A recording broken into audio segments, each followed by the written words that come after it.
Our younger daughter attended a fine arts college in Boston for 3.5 years. She worked very hard to graduate early. It is a school unlike almost any other college in the United States. It awards degrees only in fine and liberal arts, writing, publishing, acting, cinematography, directing. There isn't an engineer or an early childhood education major for blocks around. You can imagine the bohemian atmosphere of such a place, filled with ideas and very few practical skills. A campus so creative it practically glows in the dark. A few years ago, in addition to all the other majors the college had, it added a degree program that at first mention seems modestly useless and strikes fear in every parent who's writing checks for tuition. It's a major called comedic arts. To pay tuition to learn to tell jokes. But it's more than that, much more. More than teaching students how to tell jokes in smoky bars. Think The Amazing Miss Maisel, right? Anybody else like that show? I aspire to be her. Students study rhetoric, performance, writing, theater. They study the art, the architecture, and the science of comedy. Shakespeare would be proud. And I hope that maybe if there are enough comedic arts majors unleashed in the world, we will all laugh a little more than we currently do. One of the intro courses for this brand new major is Improv 101. Since most people would rather die than speak in public, there have actually been studies done. Speaking in public is some people's greatest fear in life. Students have to be taught just to stand up, stand in front of a crowd, and speak, like I do every week. You have to learn how to do this. They have to learn how to improvise, how to think on their feet, to work without a net. They need to learn to ignore the butterflies in their stomachs in order to attend to the rapid-fire witticism and repartee that their partners on the stage are producing. There are whole television shows about improvisational comedy, and when we watch professional comedians do improv, it seems as natural as though they were talking over lunch.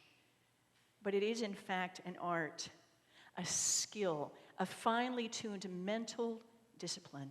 Improv is sweaty. One of the first lessons of improvisational comedy, a two-word phrase. Yes, and. When one comedian hands the baton of a joke off to the other, it is received first with affirmation, yes, and then expansion, and. For example, the first comedian says, "Do you see that fish swimming toward us?" The joke would be literally dead in the water if the second comedian said, "No." Instead, the second comedian says, "Yes, and I think it's from Loch Ness." The speaker is affirmed. The story is expanded. And if you've watched improvisational comedy, you know they can go on and on and on, always with yes and. In fact, this is the basic conversation of all productive human interaction. Yes, I hear you, and I'm willing to add to your premise. Again, this seems an incredibly simple, stupid thing, until you consider the way we mostly talk to each other, especially in public discourse. I'm not watching the presidential debates. I usually wait until they winnow them down to 40 or 50 candidates, so sometime next year I'll start watching, but I read the reports afterward, and regardless of the party that is debating, the conversation is always the same. The goal is to make everyone else on the stage look stupid. That's the only goal, to set themselves apart as brilliant and creative and loving and caring, and all the rest of them are idiots. That's actually why I don't watch the debates. They're so discouraging. So rather than a 2-hour display of arrogance and non sequiturs, a debate might actually accomplish something If everyone who spoke, if Chris Forte, clearly running for president, right? I would vote for you, responds to a question and it comes to me, I say, yes, and the conversation goes around and the ideas build until finally we've done something that's productive and good for the United States, rather than just making me look smarter than Chris Forte. You are smarter than me, don't worry. It happens even in our homes. We are so quick to put the end to a conversation. How many of you had this conversation in the evening? What do you want for supper? I don't care. Let's get Thai. No. I thought you didn't care. What if, instead of saying no to every idea, even if you weren't in the mood for Thai, you responded, yes, and next time we'll get pizza. Everyone eats, everyone is heard, and everyone eventually gets what they want. Yes, and most often, whether in politics or in our homes or in our church, we respond to any idea not our own with an immediate no or yeah, but, right? Yeah, but, like I said, dead in the water. And you're wondering how I'm going to improvise my way into the gospel reading. Here we go. By this time in Luke's gospel, Jesus' followers have multiplied from a handful of eager disciples to an army that encamped around him every day. Luke writes, now large crowds were traveling with Jesus. Think food trucks, tent cities, porta potties. That's what's happened to Jesus. And as the size of Jesus' crowd grew, and the people who were following him were probably less inclined to live dramatically for him, Jesus' demands get more and more outrageous. He's just testing the crowd to say, if you're going to follow any further, here's how it goes. So in an attempt to wean the herd, he lays out seeming impossible demands.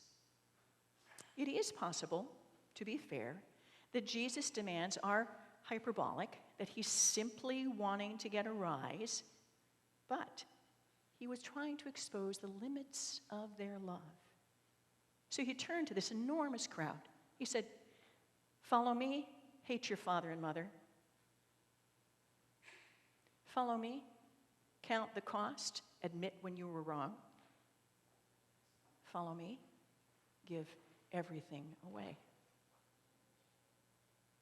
Jesus would be a challenging improv partner, since everything he says elicits an immediate no, or more considerately, yeah, but, from everyone in the crowd. Yeah, my parents can be irritating, but hate them? Yeah, I might be in a little over my head, but I can't quit now. Yeah, I have too much stuff, but give it all away? Not only is there no joke there is also no discipleship.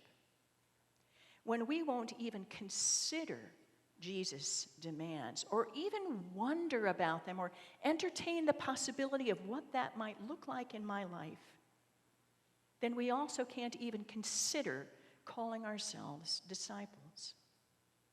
After all, the word disciple means student.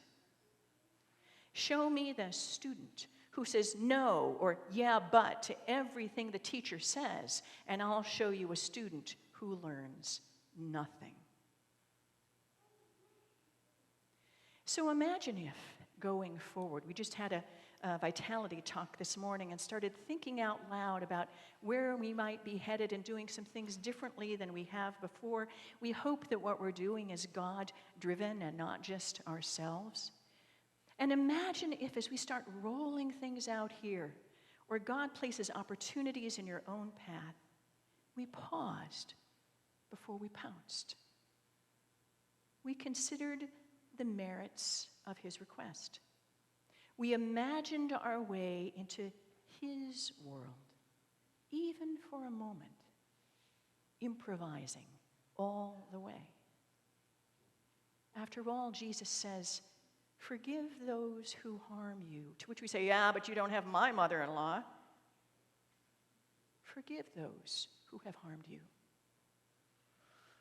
Yes, and love your neighbor. Oh, but some of those people, they're here illegal, or I don't like them, or they commit crimes, or I don't understand their lives, to which Jesus says, shh. Love your neighbor. And we say, yes, and share all your possessions. Yes, and we want to shout no. We want to shout, you don't understand. We want to say, yeah, but those are easy answers and showstoppers, and they do not create disciples.